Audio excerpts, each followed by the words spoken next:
Hello everyone, this is Pankaj Kewat from Vermo Bokaro, Jharkhand. Okay, and now today speech is about local cells या फिर do holders. मैं क्या बोल रहा हूँ कि जब मैं माइनिंग से बहुत दूर यानी कि माइनिंग इंडस्ट्रीज में अपना कदम नहीं रखा था, तब तक मुझे ये समझ में नहीं था कि लोकल सेल किसको बोलते हैं या फिर डीओ होल्डर सर किसको बोलते हैं, डीओ होल्डर किसको बोलते हैं। तो आज की क्लास में हम लोग देखेंगे डीओ होल्डर किसको कहते हैं, लोकल सेल्स क्या होता है और कैसे कोयले को हम लोग सब्सिडी द्वारा परचेज करते हैं।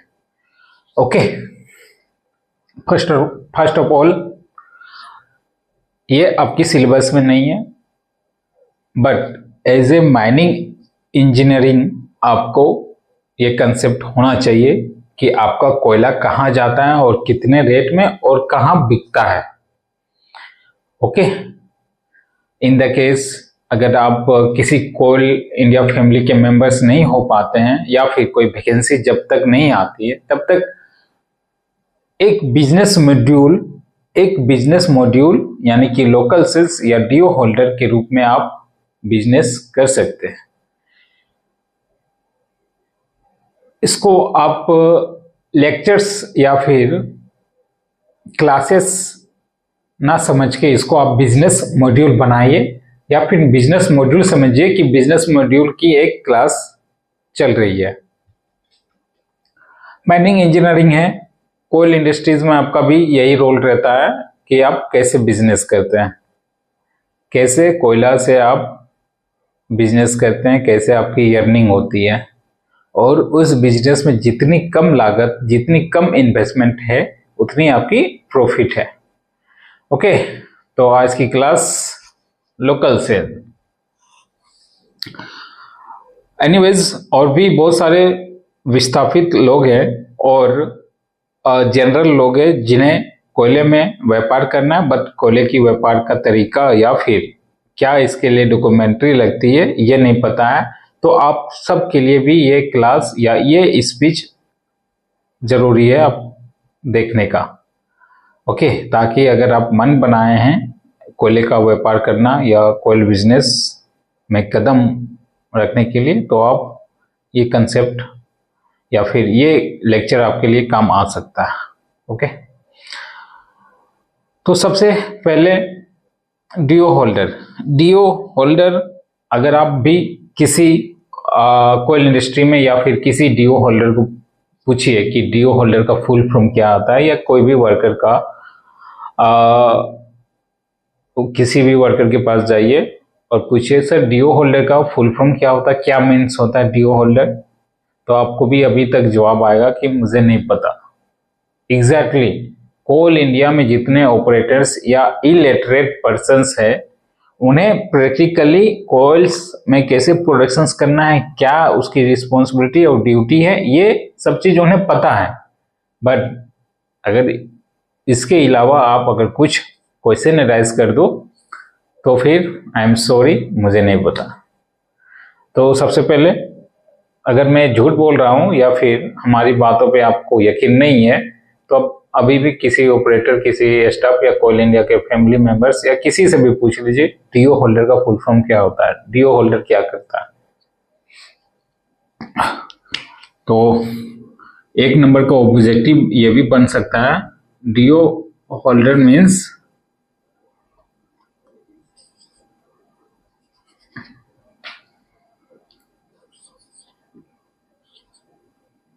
Dispatch order. डीओ होल्डर का full form dispatch order holder आप बोलिए, ये इसकी फुल फॉर्म होती है डिस्पैच ऑर्डर। अब ये डिस्पैच मीन्स क्या होता है, डिस्पैच मीन्स कि एक फॉर्मल वे है जो अपनी बात आप किसी अधिकारी या फिर एक फॉर्मेलिटीज है, पेपर वर्क है, lower person to high person तक कारोबार करने का या फिर बात रखने का। ओके, अगर जनरली आप अगर किसी जीएम पे अपनी बातें को रखना चाहते हैं या फिर अपनी समस्या या कुछ भी, तो एप्लीकेशंस आप नोट डाउन कीजिएगा और उसको डिस्पैच पे लगाइएगा, यानी कि डिस्पैच ऑफिस पे लगाइएगा। वो क्या करेगा, डिस्पैच ऑर्डर आपको चढ़ाएगा, नंबर देगा, डेट देगा, सिग्नेचर करेगा, देन आफ्टर आपकी जो लेटर्स है वो जीएम सर के पास पहुंचा देगा या फिर पहुंच जाएगा। ये डिस्पैच का तरीका। ओके, नाउ डिस्पैच ऑर्डर एक तरह से सर्टिफिकेट है आपके लिए। डीओ होल्डर एक तरह से सर्टिफिकेट है जो कि कोयल व्यापारी या फिर कोयल इंडस्ट्री में जो बिजनेस करते हैं उनके लिए ये एक तरह से सर्टिफिकेट है। और इसमें होता क्या है, सर्टिफिकेट। ओके, जब कोई भी कोयल इंडिया या कोयल इंडिया की सब्सिडीज किसी प्लेस में खनन यानी कि माइनिंग ऑपरेशंस करने के लिए, ये आपका ओपन कास्ट है और यहाँ पे माइनिंग ऑपरेशंस करने के लिए सपोज दैट बीसीसीएल हायरिंग की, एक्विजिशंस किया या फिर एक्वायर किया, तो जितने भी यहाँ के पब्लिक्स, रोड्स, बिल्डिंग्स, स्ट्रक्चर्स ये सब है, ट्रीज है, प्लांट है, तो सारे डॉक्यूमेंट्री करते करते अगर यहाँ की पब्लिक की जमीन गई है, रेती जमीन गई है, तो जो भी सब्सिडी है उसे या तो कंपनसेशन देगा और नियोजन भी देगा, यानी कि नौकरी भी देगा। Employment and कंपनसेशंस। आपकी जो बिल्डिंग है ना, बिल्डिंग बनने में कितनी भी लागत है उसको भी पेमेंट देगा आपका, उसका भी कंपनसेशंस बनता है। ओके, इन द केस किसी दरमियान या किसी मैटर या किसी राजनीतिक पॉलिटिक्स इशू आती है और कंपनी एक्वायर, आपकी जमीन लीगली हो चुका है और आपको कंपनसेशंस और एम्प्लॉयमेंट दोनों नहीं मिला है, तो ऐसे केस में क्या, ऐसे केस में बहुत सारे स्ट्राइक भी होते हैं। धरातल में बहुत सारे स्ट्राइक मैंने देखे भी हैं और सेम चीज हमारे साथ ऐसा घटना हुआ भी है। तो ऐसे केस में जो बंदे को कंपनसेशंस नहीं मिला या एम्प्लॉयमेंट नहीं मिला, उसे हम लोग क्या कहते हैं, उसे हम लोग विस्थापित कहते हैं। विस्थापित। अगर इसे आप, मैं कोयल इंडस्ट्री में जब तक नहीं आया था तब तक मुझे नहीं पता था विस्थापित क्या होते हैं, रिहैबिलिटेशंस, रिक्लानेशंस क्या होता है, नहीं पता था। लेकिन जैसे ही कोयल इंडिया उसमें मैंने कदम रखा, डिप्लोमा इन माइनिंग, फिर बीटेक, ये सब सारे देखा, तब मुझे समझ में आया अच्छा विस्थापित। अभी भी अगर आपसे एक क्वेश्चंस कर दूं कि पेप क्या होता है, PAPS, मैं जब ट्रेनिंग पीरियड में गया था तो मुझे मालूम भी नहीं था कि PAPS होता है, PAPS, जिसको शॉर्ट वर्ड में पेप्स बोलते हैं। और वार्ड, WARD, वार्ड मेंबर, और एक non ward member, non ward member, ये क्या होता है मेरे को मालूम ही नहीं था, लेकिन अभी भी आपको भी मालूम नहीं होगा पेप्स क्या होता है। तो पेप्स क्या होता है, ये एक तरह से सर्टिफिकेट है और कार्ड है, सर्टिफिकेट और क्या कार्ड है, कैसा, इट मीन्स क्या, पेप्स किस तरह का कार्ड है। पेप्स एक विस्थापित कार्ड है जिसको कंपनसेशंस या फिर मुआवजा या एम्प्लॉयमेंट नियोजन नहीं मिला, उसके लिए सब्सिडी क्या करती है, चिन्हित करती है और उस चिन्हित के अकॉर्डिंग पेप कार्ड बनता है। इसका फुल फॉर्म क्या होता है, project affected persons okay, project affected persons, विस्थापित लोग। आ रहा हूं इस पे, लेकिन ये सब बेसिक नॉलेज है, आपको डील करना ही होगा, देन आफ्टर इस पे आएंगे। तो प्रोजेक्ट अफेक्टेड पर्सन्स, अब ये प्रोजेक्ट अफेक्टेड पर्सन्स क्या कर सकता है और क्या इसकी बेनिफिट कोल इंडिया की सब्सिडीज में होगी, ये आपको जानने के लायक होनी चाहिए।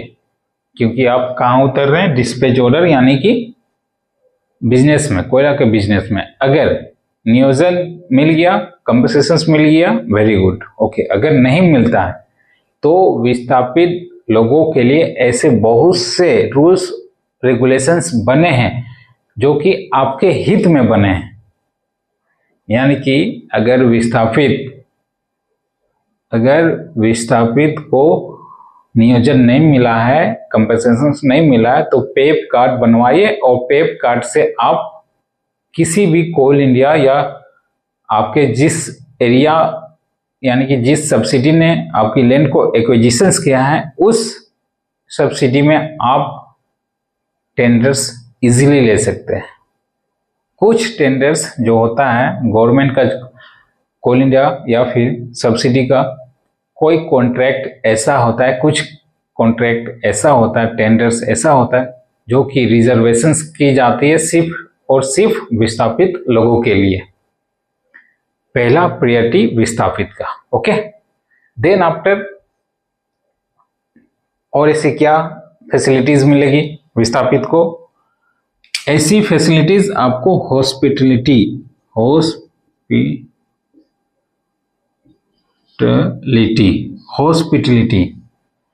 जेन्युइन सी बात है।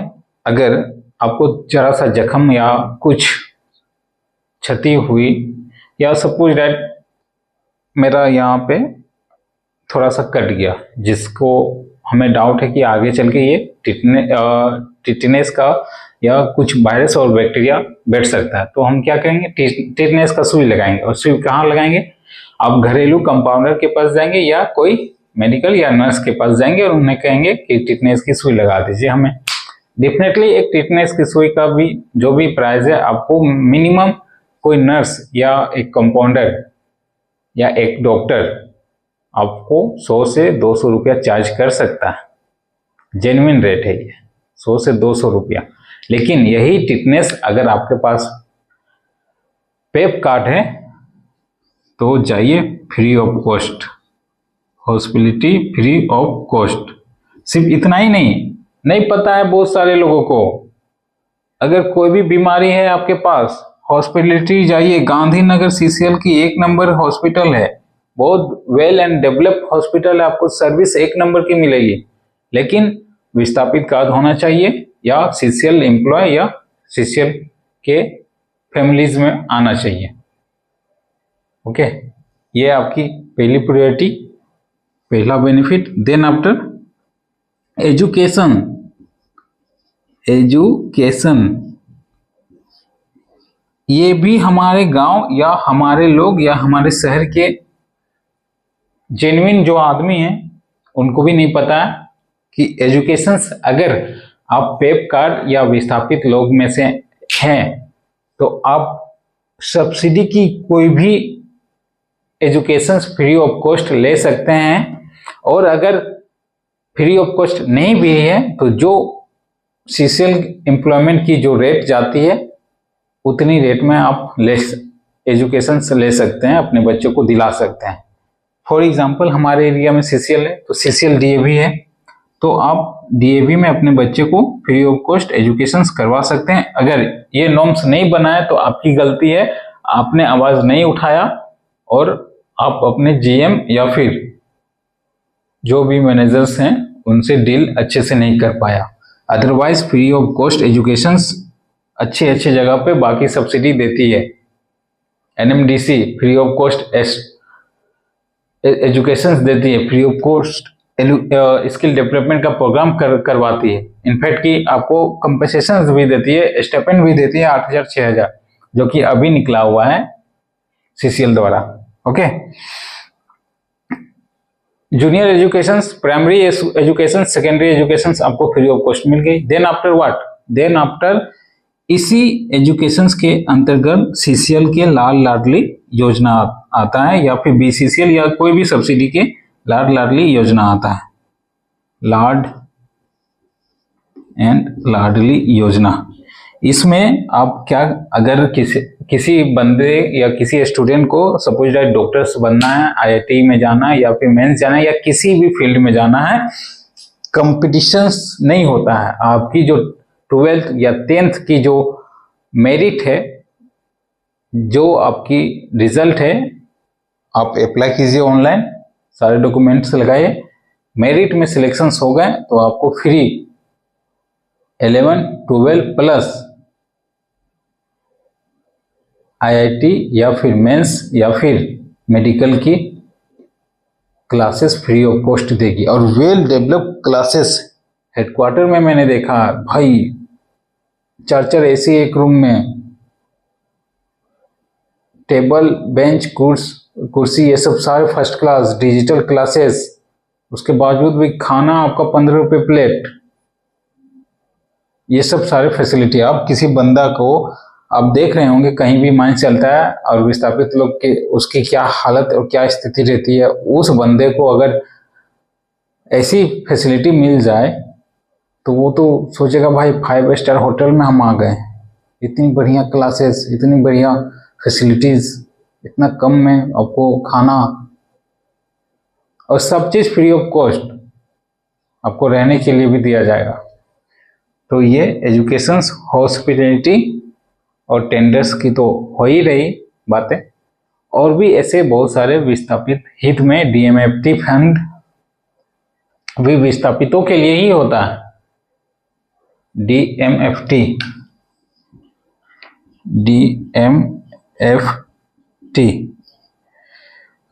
इसका फुल फॉर्म मैं भूल रहा हूँ, डिस्ट्रिक्ट मैनेजमेंट फंड्स या समथिंग कुछ है, ये आप देख लीजिए। ये फंड क्या होता है कि अगर कोई भी कोल इंडिया की सब्सिडी किसी एरिया में ऑपरेशन किया, माइनिंग ऑपरेशंस, खनन किया, माइंस चलवाया, तो यहाँ से रॉयल्टी कलेक्शंस करता है डीसी, और डीसी के पास डीएमएफटी फंड जाता है। इन्वायरमेंट है, इन्वायरमेंट आप अगर नहीं लगा पाते हैं या क्लीनेस के लिए प्लांटेशन नहीं कर पाते, तो इन्वायरमेंट के लिए भी टैक्स आजकल जाने लगा। कहाँ पे?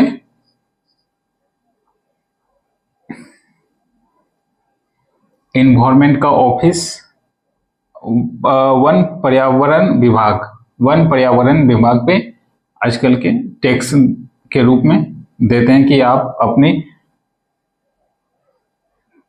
पैसे को कलेक्ट कीजिए और इन्वायरमेंट प्रोटेक्शन को लेके प्लांटेशन कीजिए या कुछ भी कीजिए। तो ये चला गया और डीएमएफटी समझ में आ ही गया। Then after, in the case अगर आपके पास टैलेंटेड है और आप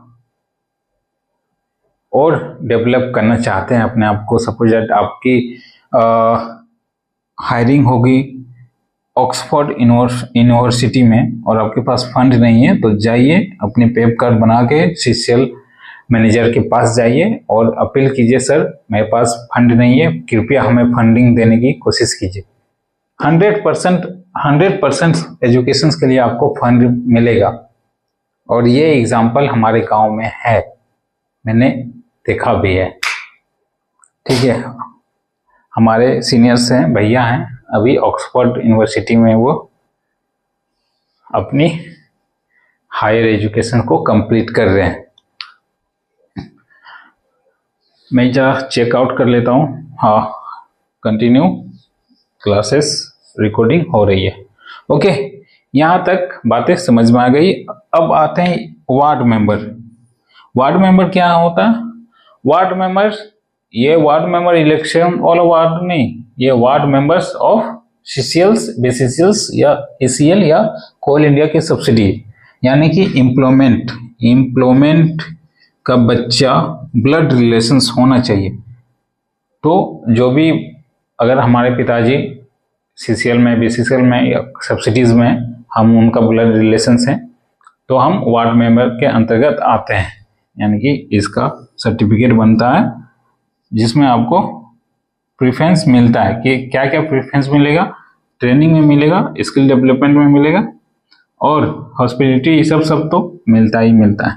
then after non ward member, ये क्या होता है, ना विस्थापित है ना वार्ड है, नन वार्ड, यानी कि दूर दराज से आपका कोई नाता रिश्ता नहीं है कंपनी से या फिर कोल इंडिया से।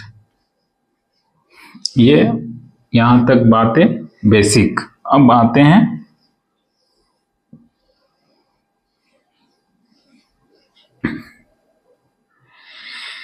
डिस्पैच ऑर्डर होल्डर, यानी कि डीओ होल्डर। डीओ होल्डर क्या हुआ कि यहाँ सीसीएल आया, खनन किया, लोगों को विस्थापित किया, जितना हो पाया उसको नौकरी दिया, जितना नहीं हो पाया पेंडिंग में रह गया। तो पेंडिंग वाले क्या करेंगे, पेप कार्ड बनवाएंगे। इस पेप कार्ड के थ्रू लोकल सेल्स में जाएंगे। तो लोकल सेल्स जाने के लिए आपके पास क्या होना चाहिए, डीओ होल्डर सर्टिफिकेट होना चाहिए।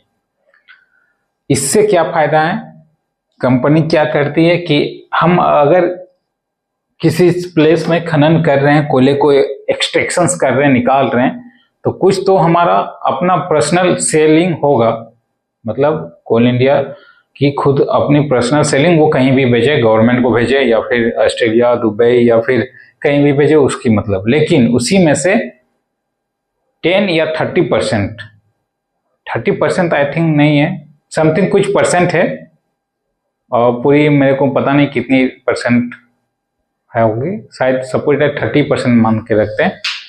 तो 30% जो भी कोयला होगा वो आपको लोकल सेल में निकालना है, यानी कि वहां के लोगों के लिए ही आपको निकालना है। 30%, सपोज दैट एक एग्जांपल है, 100 में से 30% कोयला लोकल लोगों के लिए। और वो लोकल लोग कैसे परचेस करेंगे, कंपनी से या सब्सिडी से, डिस्पैच ऑर्डर, यानी कि कॉन्ट्रैक्ट लगती है, टेंडर से लगती है।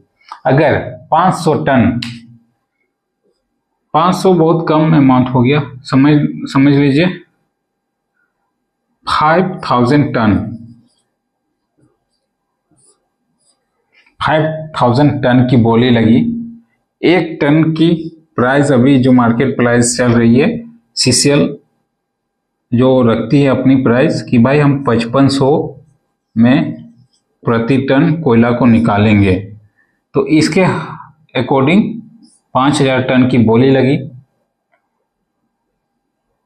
अगर 5000 टन में आपकी सिलेक्शंस हो गई कि हाँ भाई आपका कोयला हम 5500 में खरीदने के लिए रेडी हैं, इन द केस अगर कोई बंदा बोली में लगा दिया कि हम आपको 5600 देंगे, ऐसे बोली लगती नहीं है, बट ये फिक्स्ड रेट होता है, तो सब कोई इसी रेट में बोलते हैं ठीक है आप हमें 1000 टन दे दीजिए, हम आपका कोयला खरीद लेंगे।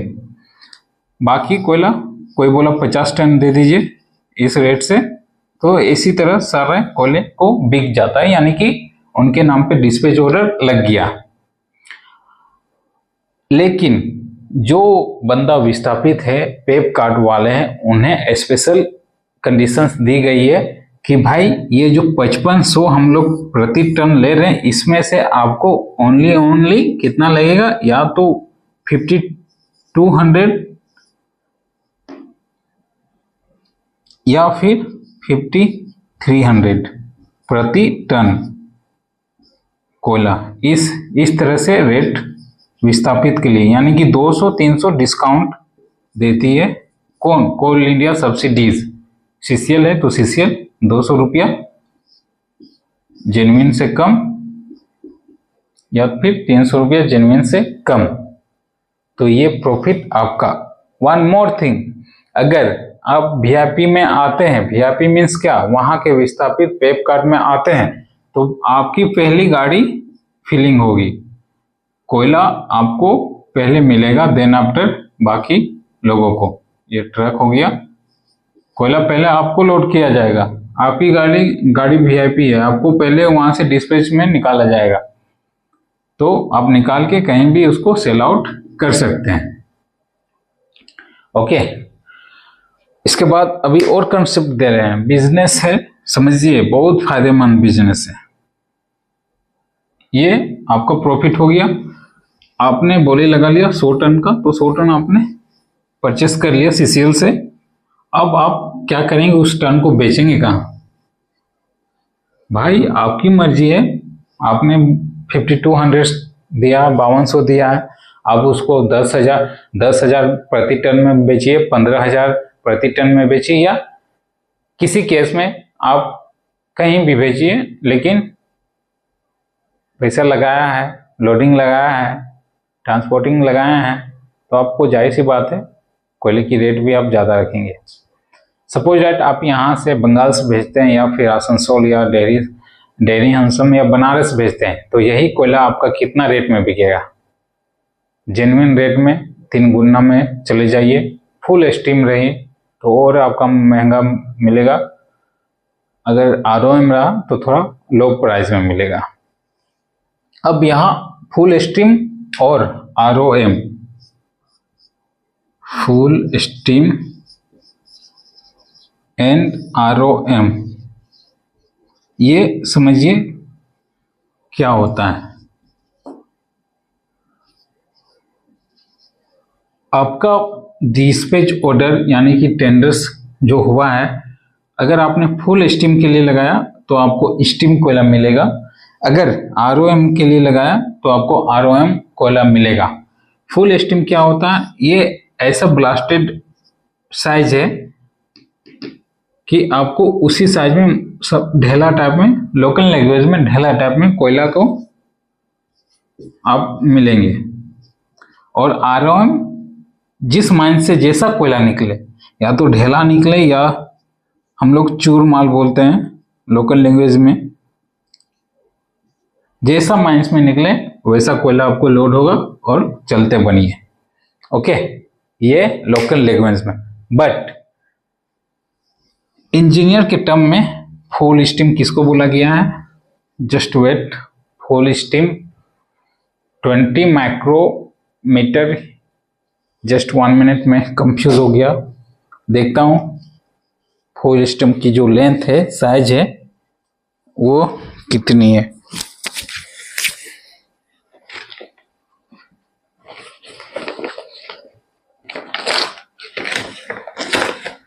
ये हमारी डायरी कहाँ चली गई?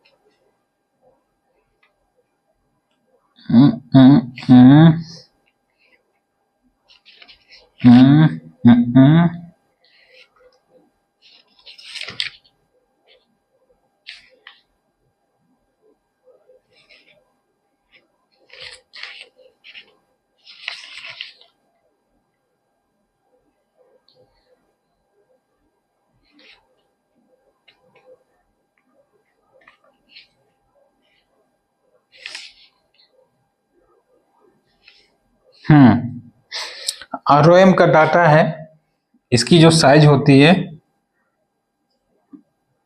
जिसको हम लोग दो टाइप्स में इसको हम लोग देखते हैं। एक सिलेक्ट कोइल, आरओएम का टाइप एक select coil, SLACK, select coil, then after double coil, RUBBLE, double coil. इसकी जो साइज होती है 0.25 मीटर माइक्रोमीटर, और इसकी जो साइज होती है 25 से लेके 50 माइक्रोमीटर तक, ये साइज की हम लोग आरओएम बोलते हैं। और फुल स्टीम की जो साइज होती है 50 से लेके 200 माइक्रोमीटर तक। ओके, अच्छा, आरओएम में कितने कार्बन होते हैं और कितने स्टीम जाते, कितना ऑक्स सल्फर, ये सब होता है, ये सब डाटा मैं बताऊंगा। ओके, तो आपने क्या उठाया? फुल स्टीम उठाया तो आपका रेट मार्केट में ज़्यादा मिलेगा। और ROM उठाया तो आपको कम मिलेगा। इसके बावजूद भी एक होता है कोयला जिसको हम लोग हार्ड कोक कहते हैं, जो कि हार्ड कुकिंग फैक्ट्री में जाती है। उसमें क्या होता है, एब्सेंस ऑफ ऑक्सीजन के तहत में उस कोयले को हम लोग जलाते हैं और उस कोयला को हम लोग बहुत सारे मेटल फ्यूरियस सब्सटेंसेस में यूज करते हैं, यानी कि वहां से कार्बन के कंपाउंड को सबको अलग अलग करके हर अलग अलग चीज का हम लोग फॉर्मेशंस करते हैं। जैसे अगर आप ये देख लो कि मोटर बाइसाइकिल्स है, आपके पास मोटरसाइकिल्स है, तो उसमें जो मैग्नेट होता है ना, जो लोकल लैंग्वेज में बोलते हैं कि प्लास्टिक है, कचरा का माल है, तो वो कचरा प्लास्टिक नहीं, वो क्या होता है कि कार्बन और प्लास्टिक मिक्स्ड मटेरियल बनाया जाता है। इसमें कार्बन भी रहता है, जिसके साथ कार्बन में हार्डनेस मिलती है। ये अगर देख लो तो ये हो सकता है आप बोलेंगे इसमें प्लास्टिक है, but plastic as a soft रहता है, उसको हार्ड करने के लिए कार्बन मिक्स किया जाता है, देन आफ्टर ये हार्डनेस आता है। ओके, तो ये रहा आपका लोकल सेल डिस्पैच ऑर्डर। इसमें और क्या जानने का बात है, हाँ, इसमें आप एक चीज और नोटिस कीजिएगा, किसी फैक्ट्री को आप कोयला दे रहे हैं और उसे डिमांड है कि भाई हमको उस कोयले में सल्फर कम होनी चाहिए, कार्बन 60% से ज्यादा होना चाहिए, कोयला सब बिटुमिनियस होना चाहिए, एक्स इतना प्रेजेंट होना चाहिए, उसमें मॉइस्चर कंटेंट इतना प्रेजेंट होना चाहिए। ये डाटा अगर किसी फैक्ट्री से आप लेके आते हैं और मान लीजिए ये कोयला फुल स्टीम या ROM आप उठा रहे, इसमें आपको पता है ही नहीं कि कितना कार्बन, कितना एक्स प्रेजेंट है, कितना उसमें सल्फर है, क्या कोयले की प्रॉपर्टीज है, ये आपको पता ही नहीं। तो जैसे ही दोनों में कोई भी कोयला आप उठा के लेके जाएंगे, आपका सैंपल वहां टेस्ट होगा, भाई इसमें तो जो मुझे चाहिए वो तो मिल ही नहीं रहा, क्या फायदा, रेट कम लगाओ। अब इतनी transportation charge, workers, man power से ये सब लगा के आप ले जा रहे, मजबूरी में तो आपको बेचना ही होगा, घुमा के तो फिर से वापस ला नहीं सकते हैं, या फिर दूसरे कस्टमर को डील करेंगे। तो ऐसे केस में आपको क्या करना है कि उस कोयले का कंपोजिशंस या उस कोयले का कंपाउंड बोलिए या कंपोजिशन से बोलिए, उस कोयले का प्रॉपर्टी क्या है, ये आप किससे पता करेंगे? ये आप लैब टेस्टिंग होती है कोयले की, और ये सिफमर या CMPDI करती है, और वहां तक आप पहुंच नहीं सकते। तो ये जो कंटेंट है कोयले में, आप अपने मैनेजर या GM से ले सकते हैं कि हमारे कोयले में कितनी कितनी प्रॉपर्टी क्या क्या है। ओके, प्रॉपर्टी में आपको सल्फर बताएगा, सल्फर क्या है, देन आफ्टर कार्बन कितना मात्रा में है, देन आफ्टर एक्स कितना मात्रा में, मॉइस्चर कंटेंट कितना मात्रा में है, ये सब। बाकी फॉस्फोरस भी आता है कुछ कोयले में, कितना मात्रा में, ये सब सारे प्रॉपर्टीज, लगभग 17 से 21 प्रॉपर्टीज कोयले में पाई जाती है, एलिमेंट्स पाए जाते हैं। इस पे हम लोग क्लासेस भी ले चुके हैं, तो वहां पे आप समझिए। तो इस तरह से आपको अगर डाटा कलेक्शंस मिल गया और जो मार्केट में डिमांड है उसी डिमांड के अकॉर्डिंग आप लेके जा रहे, तो आपकी प्राइस और अच्छी, यानी कि आपकी कोयला और महंगी बिकेगी। तो ये रहा आज का DO होल्डर और लोकल सेल। लोकल सेल्स यानी कि गांव, मतलब लोकल लोगों के लिए, और इस लोकल सेल को उठाने के लिए आपके पास DO होल्डर का सर्टिफिकेट। ओके, इसमें अभी और बहुत डीपली बातें हैं, अभी जाऊंगा तो काफी लंबा लेक्चर्स हो जाएगा। तो आज की क्लास इसी यहीं पे समाप्त करते हैं। और अगर आप माइनिंग फील्ड में हैं और हो सकता है वैकेंसी का इंतजार कर रहे हैं, तो वैकेंसी अगर लंबे समय के बाद आती है, तब तक आप DO होल्डर का पेपर बना के बिजनेस कोयले के साथ कर सकते हैं। आज की क्लास यहीं समाप्त करते हैं। Have a good night. Okay, thank you.